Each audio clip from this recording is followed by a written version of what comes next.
IPL 2024 रे इतिहास रचिला Punjab Kings.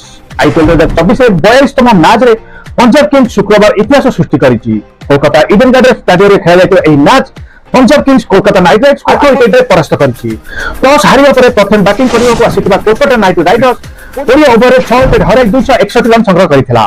Field shot 75 एवं सुनील नारायण को 71 रन हासिल करथिले। एहार उत्तरे पंजाब किंग्स 18.4 ओवर रे 262 run score करिथिला।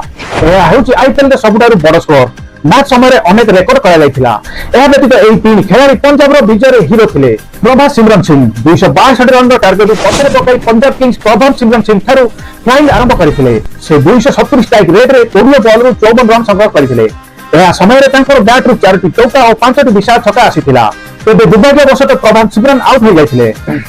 Jonny Bairstow France संग्रह करुथिबा जॉनी बेस्टो कोलकाता विपक्ष रे एक शतक हासिल करथिले। से 48 बॉल रे अपराजित 108 रन संग्रह